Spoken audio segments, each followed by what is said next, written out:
क्या नाम स्वामी जी? अपड़ी भगवान पठतु। राजेश्वरानंद के प्रतिनिधि आप।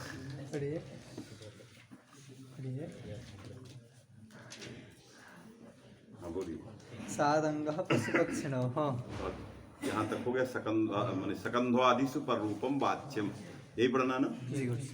शकंध्वादि गण पठित शब्दों के विषय में तत्सिद्ध्यनुगुणम पर रूपम वाच्यम, ये अर्थ मैंने किया था कि सकंध्वादि गण पठित जो शब्द हैं उन शब्दों के सिद्धि के अनुगुण, उनकी सिद्धि जिस तरह से हो उसके अनुरूप पर रूप की व्यवस्था करना है। तो तच्चटेह लिख दिया था। टेह ये पंचम्यंत है कि नहीं? तो टेह परस्य पूर्व टेह परस्य अचि पूर्व परयोः स्थाने पर रूपम एकादेश। टी से परे है कि नहीं? पूर्व पर के स्थान पर अच रहने पर रूप एकादेश होता है। तो पूर्व से टी विवक्षित, पर से अच विवक्षित, दोनों के स्थान में पर रूप, दीर्घ का विषय नहीं रहा, जिससे शकंधु करकंधु है कि नहीं, ये सब बन गए। हलीसा लांगलीसा पतंजलि है कि नहीं? अब इसके बाद सारंगा पशुपक्षिणः। तो सार है कि नहीं? सारंग शब्द है, ये पशु और पक्षी के लिए होता है। सारंग शब्द किसमें प्रयोग किया जाता है? सारंग पशु को भी कहते हैं और सारंग पक्षी को भी कहते हैं। एक पक्षी जो उड़ता है वो भी सारंग है, और पशु जो खेतों में चरते हैं वो भी सारंग है कि नहीं? तो सारंग में सार और अंग है, समझ में आया कि नहीं? न सार का कोई अर्थ है न अंग का अर्थ है। या सार शब्द सारवत परक है। सारवत अंगम जस्य पशो पक्षिणश्च, अत्यंत मजबूत हैं अंग जिसके, है कि नहीं? अत्यंत मजबूत हैं अंग जिसके, माने सारम अंगम जस्य तत्सारंगम। पशु पक्षी जो है, तो यहाँ पर सार धन अंग है, अकस सवर्णे दीर्घ से दीर्घ प्राप्त है। पर रूप हो गया सार में रा में आ और अंगम का आ, दोनों जो है सकंध्वादिश पर रूपम वाच्यम से पर रूप हो गया, तो बन गया सारंगः। सादंगः पशुपक्षिणः। सारांगः अन्यः। थोड़ा संबंध बताया था, उसमें थोड़ी गड़बड़ी एक रह गई थी। आप लोगों ने नहीं, मैं विचार करता हुआ उस दिन रास्ते में जा रहा था। आचाम का अन्वय कहाँ करना है हमने अंत में बताया है कि नहीं? अंत में बताने पर पहला संबंधी जाएगा, दूसरा नहीं जाता है, इसलिए उसका अन्वय अंत्यत्व में करना है। कहाँ करना है? जैसे संबंध आते हैं उसमें अंत्यत्व में जाता है। अंत्यत्व में स्वघटक वृत्तित्व होगा, स्वघटकत्व ये नहीं होगा। क्या होगा? स्वघटक वृत्तित्व। स्वघटक जो अंत तदवृत्ति है अंत्यत्व, है कि नहीं? इसलिए अचाम का अन्वय कहाँ करेंगे? अंत्यत्व में करेंगे। अंत्यत्व में करेंगे। किस संबंध से करेंगे? स्वघटक वृत्तित्व। अब स्वघटकेतरा वृत्तित्व, तो स्वघटकेतर आदि होंगे। अरे अंत की अंत घटक हुआ, उससे इतर आदि होंगे, उसमें अंत्यत्व नहीं आदित्व है, तो तन निरूपित वृत्तित्वाभाव आ जाए। किस में आएगा? अंत्यत्व में। जैसे जल हृदय में धूम नहीं रहता है, तो जल हृदय निरूपित वृत्तित्वाभाव धूम में आता है। कहते हैं ना इति लक्षण समन्वय, है कि नहीं? रटापीटा शब्द है, इति लक्षण समन्वय, है कि नहीं? तो जल हृदय निरूपित अवृत्तित्व जैसे धूम में है, वैसे जो समुदाय घटकेतर आदि है, मध्य है, तन निरूपित अवृत्तित्व जो है अंत्यत्व में बैठे, ये वहां लिखना चाहिए, है कि नहीं?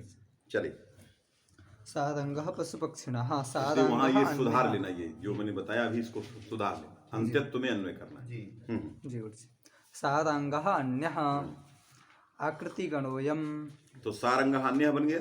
सारांगः जहाँ पशु पक्षी अर्थ में नहीं रहेगा वहां का सवर्ण दीर्घ से दीर्घ हो जाएगा, तो क्या बन जाएगा? सारांग, है कि नहीं? तो सारांग बन गया किसी पुरुष में, सारवत अंगम जस्य पुरुषस्य, सह पुरुषः सारांग, बलवद अंग है जिस पुरुष के, उस पुरुष का नाम सारांग माने बलवद अंग हो जाएगा, तो पुरुष के लिए हो।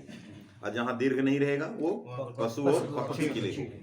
हाँ, आकृति गणोयम, ये आकृति गण है कि नहीं? माने इस तरह के आकृति वाले, स्वरूप वाले, सकंधु करकंधु हलीसा पतंजलि शारंगा, इस प्रकार के शब्द स्वरूप जो इसमें पढ़े गए हैं, इस प्रकार के स्वरूप वाले और भी नाना प्रकार के शब्द हैं जिनमें पर रूप की व्यवस्था होती है कि नहीं? जी। तो आकृति गणोयम, मार्तंडः। मार्तंड दे दिया। इसी प्रकार का ये भी शब्द है, मार्तंड कश्चिद ऋषि, ऋषिपुत्र। जी गुरुजी। मार्तंड ऋषि अथवा मृतंडः ऋषिः। और तस्मात् प्राप्त कश्चित जी गुरुजी। सएव तस्य पुत्र तस्माद् आगतः मार्तंड, है कि नहीं? जी गुरुजी। अथवा सूर्य, अथवा मार्तंड सूर्य को कहते हैं, और अथवा मृतंड से प्राप्त वस्तु को भी मार्तंड कहते हैं। जी गुरुजी। कहते हैं ये मार्तंड है, बस में कि नहीं, मैंने सूर्य के समान है। तो मृत अंड, समास क्या करो? मृतम अंडम यस्य। मृतम अंडम जस्य, ये विग्रह कर दिया, जी गुरुजी। है कि नहीं? तो मृतम अंडम जस्य विग्रह करके समास किया, तो मृत धन अंड बना, मृत धन अंड। अब यहाँ आकाश सवर्ण दीर्घा से दीर्घ प्राप्त था, उसको क्या करेंगे? पररूप कर देंगे। पररूप कर देंगे तो मृतंड बन जाएगा। अब ये मृतंड समर्थ हो गया। क्या हो गया? समर्थ। समर्थ का लक्षण कृत संधि कार्यत्व होगा, है कि नहीं? जहाँ संधि कार्य कार्यत्व विशिष्ट हो, माने जहाँ पर संगीतोद्देश्य कार्य कर लिए गए, ऐसा जो निष्पन्न शब्द है उसको समर्थ शब्द कहते हैं। सामर्थ्य कई प्रकार के हैं, यहाँ तद्धित का सामर्थ्य यही है। क्या है? कृत संधि कार्यत्वम सामर्थ्यम। तो यहाँ इस प्रकार का सामर्थ्य बैठ गया, क्योंकि यहाँ संगीतोद्देश्य कार्य जो पररूप है वो हो गया। तो कृतिसंध कार्यत्व रूप सामर्थ्य जो है मृतन्य में हो गया, तो ये समर्थ हो गया। अब समर्थ से तद्धित प्रत्यय तत आगत, इस सूत्र से क्या करेंगे? अण कर देंगे। तो तत आगत से अण हो गया, तो बन गया मार्तंड। आदिश को वृद्धि हो गई, मार्तंड भाषंग ऐसे चक्कर के लोग मिल गया, मार्तंड बना कि नहीं? तो मार्त धन अंडा भी केचित बदंती, कोई कोई मार्त धन अंडा इस में ही पर रूप कर देते। तो मार्त धन अंडा ये नहीं, क्योंकि तद्धित कृत संधि कार्य से आता है। तद्धित कैसा आता है? कार्य। यहाँ तद्धित आने के बाद कृत संधि कार्य कर रहे हैं। आप जो तद्धित आने के मार्तंड में तद्धित आ गया, फिर आप कृत संधि कार्य कर रहे। मार्त ऐसा नहीं, कृत संधि कार्य पहले होगा, तद्धित की उत्पत्ति बाद में होगी, है कि नहीं? इसलिए मार्त धन अन्ना इस प्रकार का विच्छेद करने वाले उचित नहीं है, क्योंकि उसमें सामर्थ्य का विरोध हो जाए। सामर्थ्य का मतलब है कृत संधि कार्यत्व, इस प्रकार का सामर्थ्य विशिष्ट जो शब्द बन जाए, सुसंस्कृत हो जाए, तब बहिर्भूत अपत्यादि होगा। इसके बाद अपत्यादि जो अर्थ उन अर्थों में तद्धित आता है, आया कि नहीं? इससे मार्त धन अन्ना इस प्रकार का जो विच्छेद लोग पढ़ते पढ़ाते हैं वो वस्तुतः अब सिद्धांत है। क्या करना चाहिए?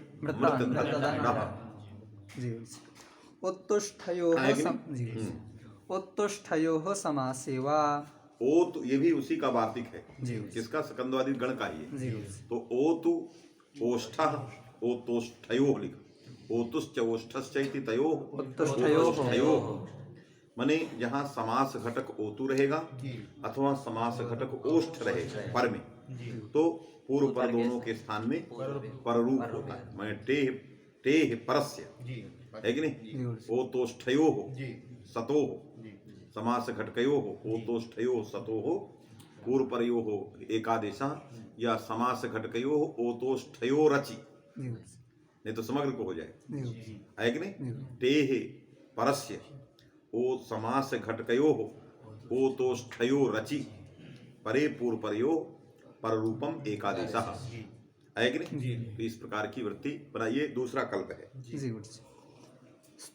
माने दो प्रकार के फार्मूले हैं, है कि नहीं? जैसे मैथ लगाते हो ना, तो एक फार्मूला ये है, एक इसी तरह ये व्याकरण पूरा मैथ की तरह है।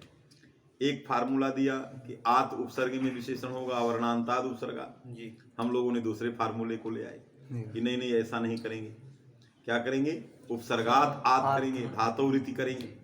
तो एक फार्मूले से ये अर्थ निकाला और दूसरे फार्मूले से उपसर्ग घटक अकारात, धातु घटक ऋकार। उसी तरह से समास घटक ओतोष्ठयो संबंधी अचि, है कि नहीं? समास घटक जो ओत और ओष्ठ तदवयो अच, ये अर्थ ये करें। अथवा अजादौ ओतोष्ठयो समास घटकयो, ये अर्थ करें। तो ये ठीक नहीं है, क्योंकि आजादी तो है ही, विशेषण ही व्यर्थ हो जाए। ओत और ओष्ठ क्या है?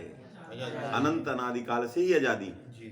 फिर अजादो हो तो स्थयो, अजाद्यो हो तो स्थयो, ये कहने की क्या जरूरत थी? जी। तो आपाततः यहाँ ग्रंथकार को, व्याख्याकारों को अपने इस फार्मूलों के बदलना होगा और इनको विशेष विशेषण भाव का व्यत्यास करना पड़ेगा।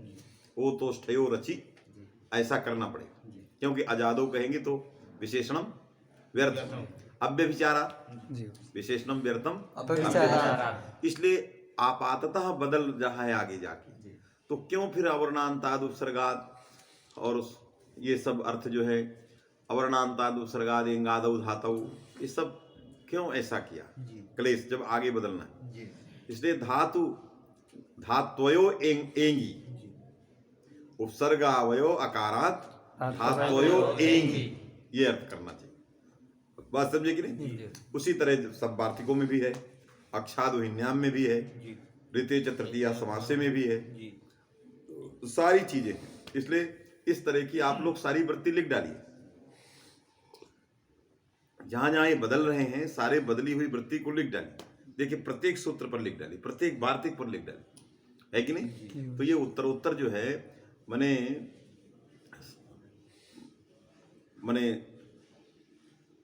स्वादि संधि संधिम यावत समागत विशिष्ट सूत्राणाम या समग्र सूत्राणाम वृत्ति विमर्शा, स्वकल्पित वृत्ति विमर्शा, आपकी स्वयं ऊहित है कि नहीं? तो सोहित जो है वृत्ति विमर्शा, इस तरह का एक लिख डालिए। अच्छा है आस्वादिम यावत, माने संज्ञा प्रकरण से हो गया वो, आस्वादिम जब कह दिए, तो आस्वादिम या आस्वादिम आ लग गया तो यावत क्या, माने स्वादिम यावत समागत सूत्राणाम सोहित वृत्ति विश्लेषण, सोहित वृत्ति विश्लेषण। तो अपनी सब बनाइए, देखिए कैसी वृत्ति बनाते हैं। बहुत सारी संज्ञा प्रकरण से लेकर के और यहाँ तक के सूत्रों की लगभग 99% वृत्ति बदली जा सकती है। अंतादिवच ले लीजिए, उपसर्गात धातु लीजिए, इंग पर रूपम लीजिए, सकंदवादिश लीजिए, टेह लीजिए, है कि नहीं? इसके पहले के सूत्र बहुत हैं, माने जा सब में बदलेगा। अब ये अच्छा प्रादु हो डोडे प्रवत सतर सारे बदल जाएंगे।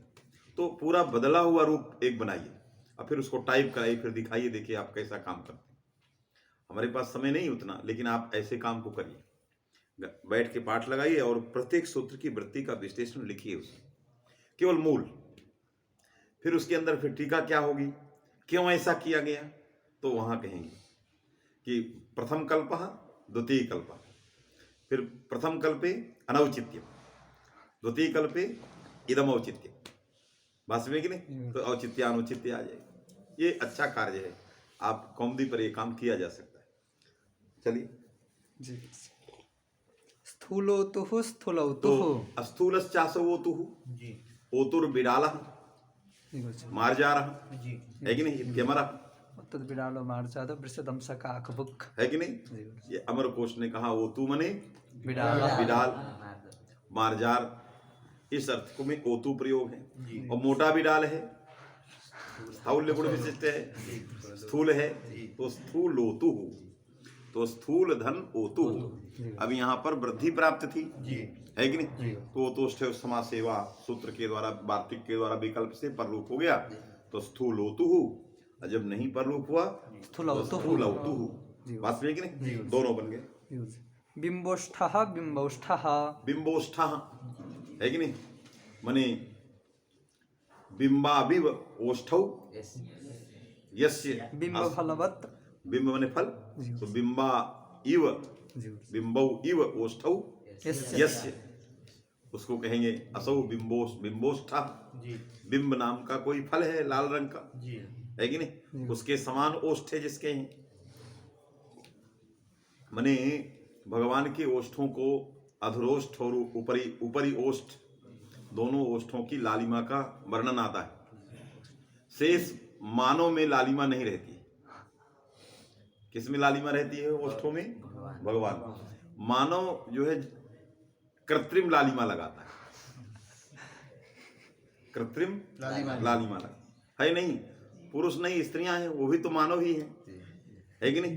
तो इसका मतलब है कि सौंदर्य वृद्धि का वो द्योतक है, तो सौंदर्य वृद्धि का जो प्राकृतिक था भगवान के पास, वो वहीं से मिल गया उनको कि सौंदर्य वृद्धि इससे लगती है। तो मानव के अंदर जो स्त्री जात की मानव थे वो उसको कृत्रिम लगाने लग गए। बात में कि नहीं? तो बिंब नाम का जो फल है उस फल का रंग जो है, वर्ण जो है वो रक्त है, इसलिए वो रक्त के रूप में जो है आएगी नहीं है? वो भी लाल ही होता है। तो कुंदरू जो सब्जी में आता है यहाँ मिलता है कि नहीं? तो उस जब पक जाता है तो उसकी सब्जी नहीं खाई जाती, वो व्यर्थ हो जाता है।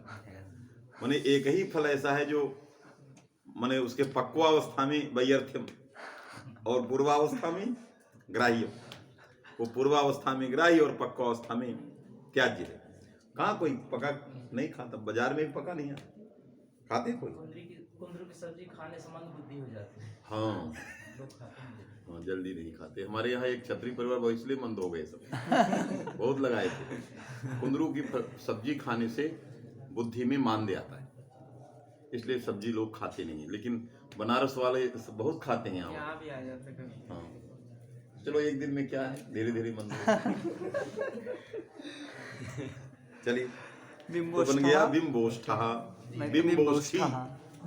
इसलिए स्त्रीलिंग में आएगा नासिकौदरौष्ठ। क्या सूत्र है? हाँ, सिंगाच।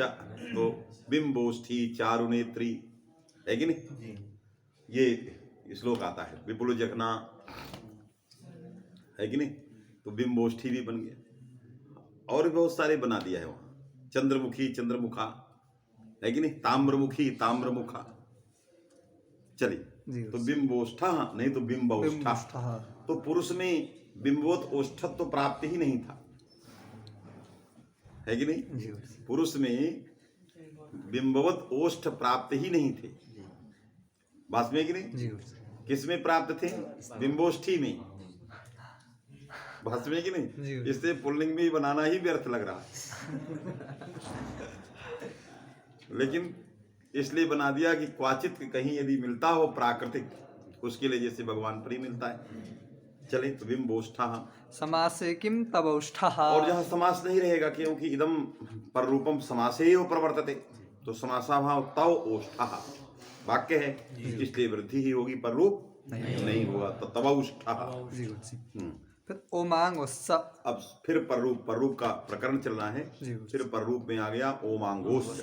तो ओम च आंग च इति अनयोः ओमांगोः। अब आगे च है, चकारात आत की अनुवृत्ति ले आइए, अची की अनुवृत्ति ले आइए, तो अर्थ करिए अकारात ओमांगोरचि पूर्व परयोः एकम पर एकः पर रूपादेशः स्यात्। ऐसी वृत्ति बनाना पड़ेगा। इन्होंने लिखा तो वही है, ओम आंगी चात परे, ऐसे लगा दिया।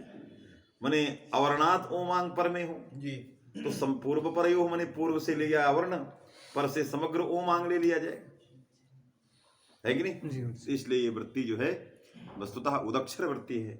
यहाँ बनाना पड़ेगा चा माने आत ओम आंगो रचि, है कि नहीं?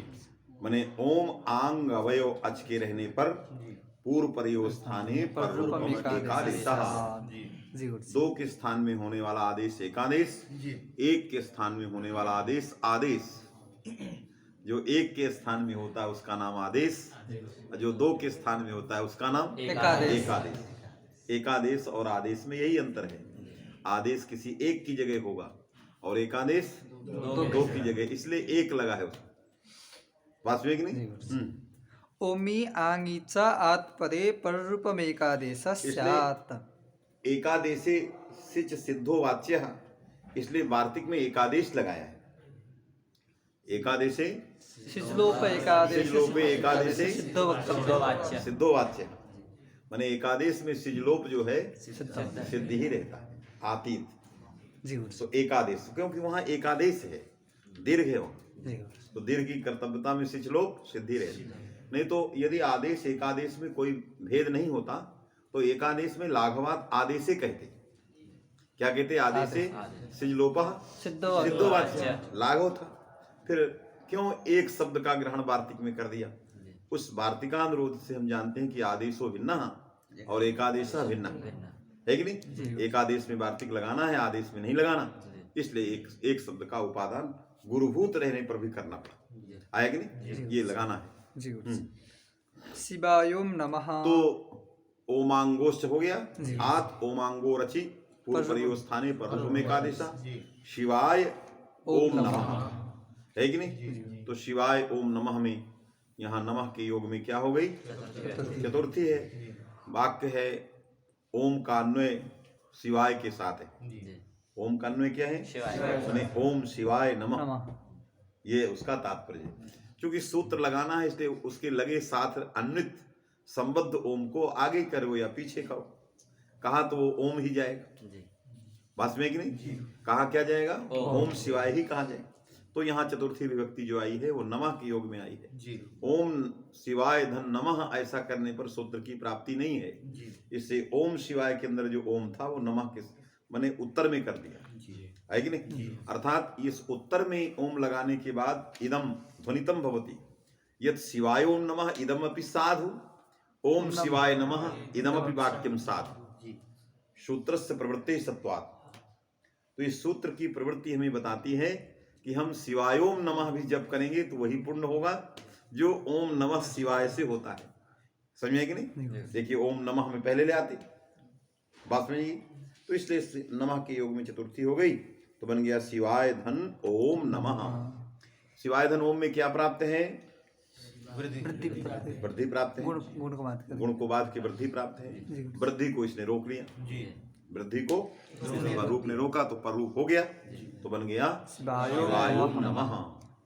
शिव एहि शिवेहि। और आंग का उदाहरण स्वतंत्र जो है नहीं मिल पा रहा था, आंग का उदाहरण जो है स्वतंत्र नहीं मिल पा रहा था, तो उन्होंने दिया शिवे ही।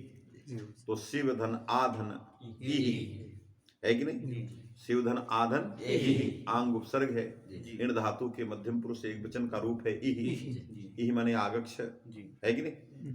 तो शिव धन आधन इहि, तो आधन इहि में अकः सवर्ण दीर्घ से दीर्घ प्राप्त है, और आधन ई में शिव धन आ में अकः सवर्ण दीर्घ से दीर्घ प्राप्त है, और आधन ई में आध गुण से गुण प्राप्त है।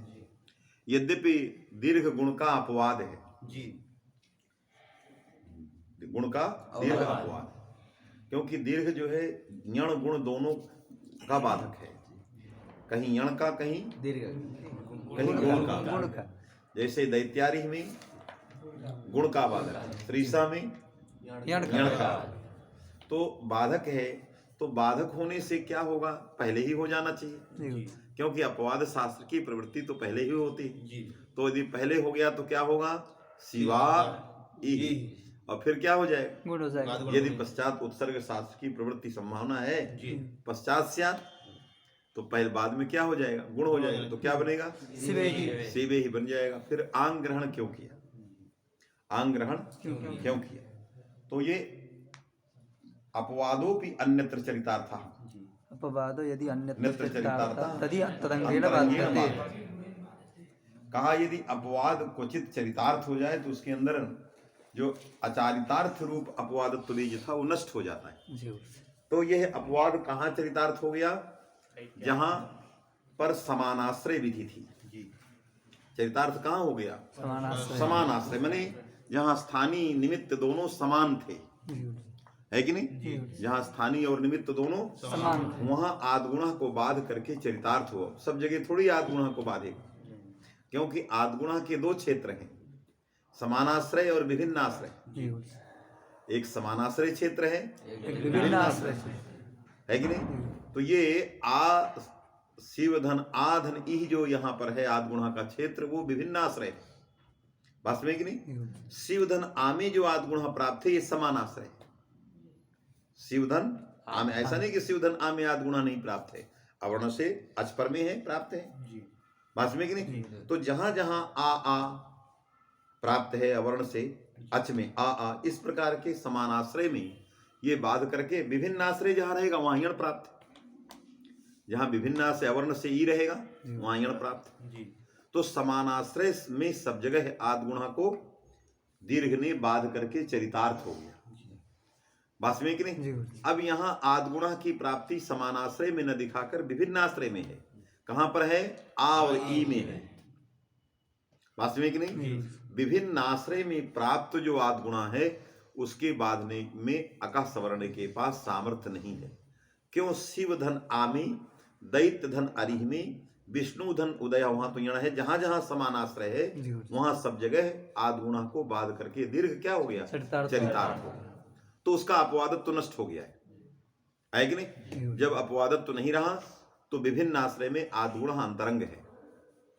विभिन्न आश्रय में क्या है? क्यों अंतरंग है? कहा धातु उपसर्गयो हो कार्यम अंतरंगम। धातु और उपसर्ग का कार्य क्या होता है? अतद भिन्नम बहिरंगम। आ और ई का कार्य क्या है? अंतरंग। तो अंतरंग गुण के द्वारा दीर्घ बाधा जाएगा। बात में कि नहीं। तो दीर्घ को रोक कर क्या हो जाएगा? गुण हो जाएगा। तो क्या बनेगा? शिव ए ही बनेगा। अब शिव ए ही बनने के बाद वृद्धि रेश से वृद्धि प्राप्त है। प्राप्त है कि नहीं? शिव ए ही में वृद्धि रेश से वृद्धि प्राप्त है। अथवा वृद्धि रेच को बाध करके पराजुत भाव से एते धत्युट्स से भी प्राप्त है कि नहीं। क्योंकि वहां एजादी इण मिल गया है। क्योंकि ई जो था वो इण ही है। बस में कि नहीं। और उपसर्ग लग जाने से क्या हो गया? एच आ गया उसमें। तो पराजुत भाव से उसमें क्या आ जाएगा? धातुत्व तो बैठा है। बस में कि नहीं। जैसे ईदिधत में जो है एक देश विक्तम अन्य से एद धातुत्व तो बैठा है। एजादित्व तो नहीं है लेकिन एद धातुत्व तो है, तभी तो प्राप्त है। उसी तरह यहाँ भी पराजुत भाव से ए ही में इण धातुत्व है, एजादित्व स्वतः सिद्ध है। तो एजादी इण मिल गई ए ही में, तो वृद्धिरेच को बाध कर एते धत्युट सूत्र से वृद्धि प्राप्त है कि नहीं। यह जो वृद्धि एते धत्युट की है, अनंतरान विधीन बाधन्ते नोत्तरान पुरस्ताद अपवादन न्याय नो इयं वृद्धि ही एंग पररूपम इत्यस्य बाधिका न तो मांगोस्य। है कि नहीं। पूर्वम पठिताः जे अपवादाः ते अव्यवहित पूर्वान विधीन बाधन्ते न व्यवहितोत्तरान। तो एते धत्युट्स जो ये पूर्व में पढ़ा गया है उससे अव्यवहितोत्तर कौन? उससे अव्यवहित पूर्व कौन है? एंग पररूपम है कि नहीं। उसी को बाधेगा। उससे जो व्यवहितोत्तर है कौन? ओमांगोष्ठ, इसको नहीं बाधेगा।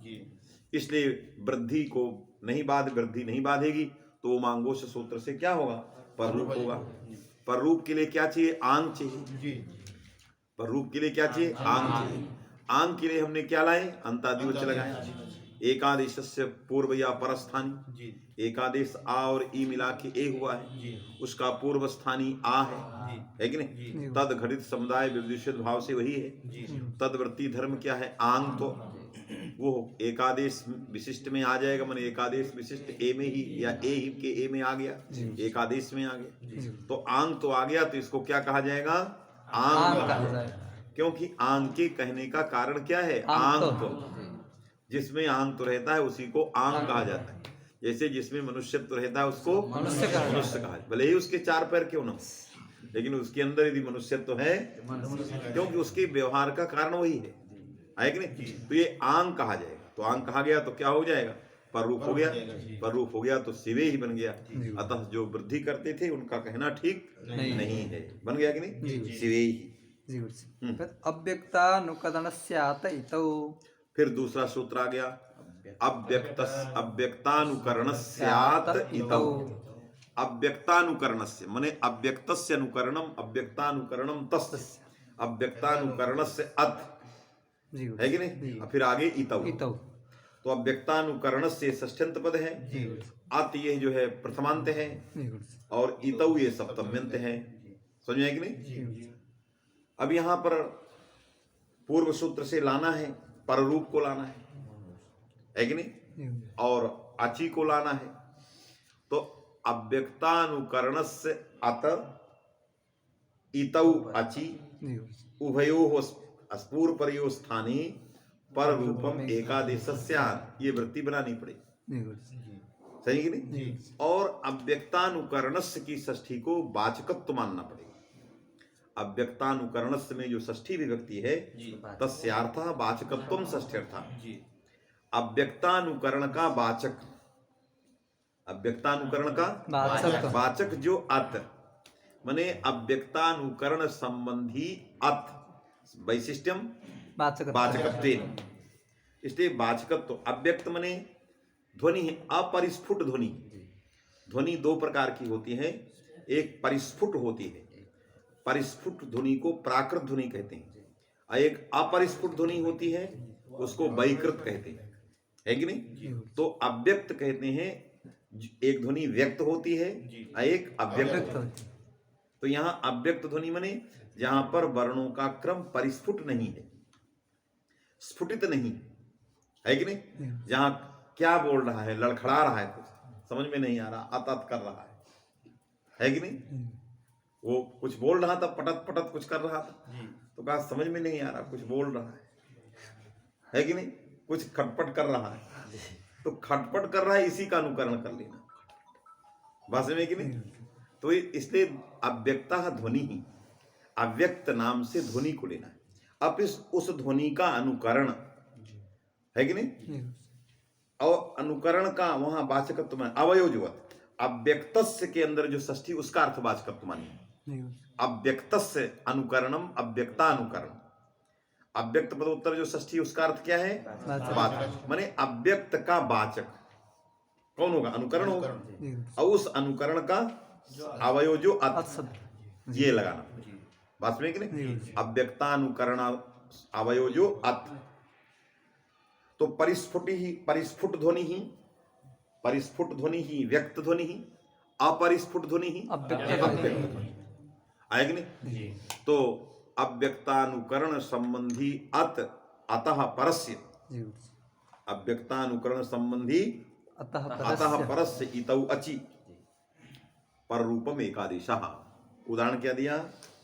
पटत इति पटिति, पटत इति, अर्थ दिया पटत इति। पटत इसका अनुकरण किया है, कहीं कुछ ऐसी ध्वनि, ऐसा कोई बजा रहा था, तो कहा ये क्या कर रहा है, पटत पटत कर रहा है कि नहीं? अरे कहते नहीं बड़ा पटत पटत कर रहा है, या कोई ऐसी खटपट की आवाज आ रही, जिसको हम लोग पटत कह रहे हैं, उसको क्या कहते हैं लोग?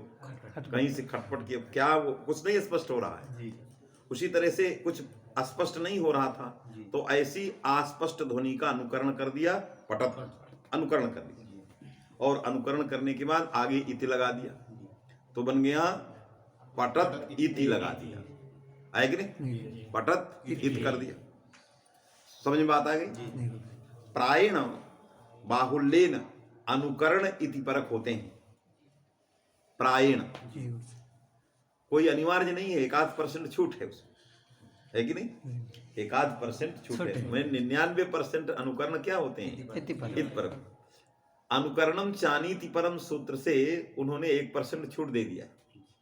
पांडे जी, अनुकरणम चानीति परम, अनुकरण जो है बिना इति के होता है, ये सूत्र है।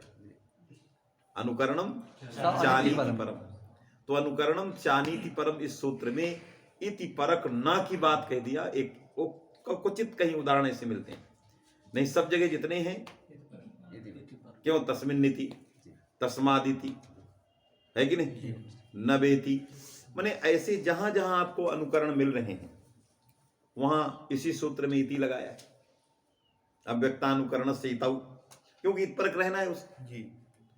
दूसरा यदि कर देंगे तो कहेंगे भाई अनुकरण इसमें इति क्यों नहीं लगाया, इसलिए उस बात को भी ध्वनित करना है। ये इतौ उस बात को भी बता रहा है कि प्रायण अनुकरण जो होते हैं वो इति परक होते हैं, क्वचित नहीं होते। बात में कि नहीं? वो यत्किंचित कम संख्या है उनकी, है? जैसे वहां उदाहरण दिया अनुकरणम चाली खाट कृत्य, माने खाटिति कृत्वा निरष्ठीवत, उसके अभाव पक्ष में खाटिति कृत्वा निरष्ठीवत। जब गति संज्ञा हो गई अनिति परम खाट कृत्य, खाट कृत्य माने वहां गति संज्ञा हो गई, समास हो गई। और जब खाटिति कर दिया तो अनुकरणम चानीति परम नहीं लगा, क्योंकि इत परक हो गया है, तो नहीं लगा, तो गति संज्ञा नहीं हुई, तो को गति प्रादया से समास नहीं हुआ, तो अक्त्वा को लेप नहीं हुआ, तो वहां खाट इति कृत्वा। और जब इति हटा दोगे तो गति संज्ञा कर ले। तो इति होता है, क्वचित ऐसे प्रयोग आ जाते हैं जहां नहीं होता है, जैसे प्रयोग या खाट कृत्य निरष्ठीवत।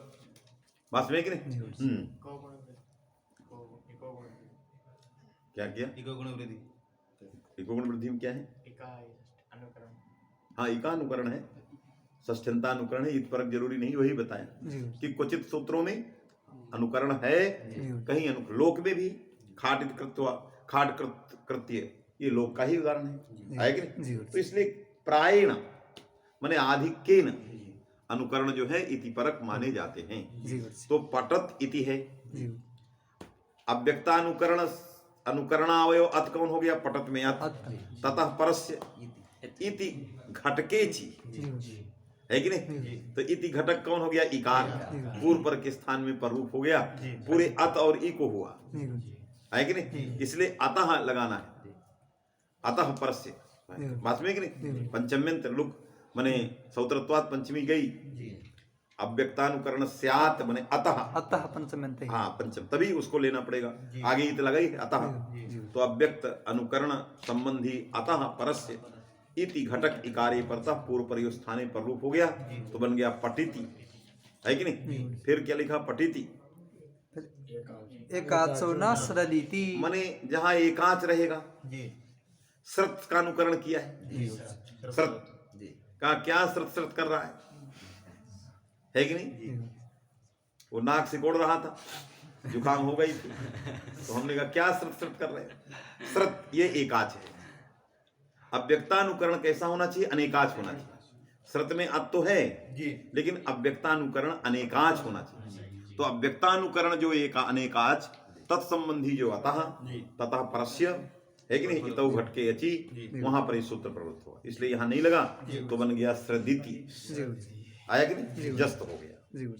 फिर नामरे डितस्यांतस्य तुवा, और बस हो गया, यहीं छोड़ दो। जी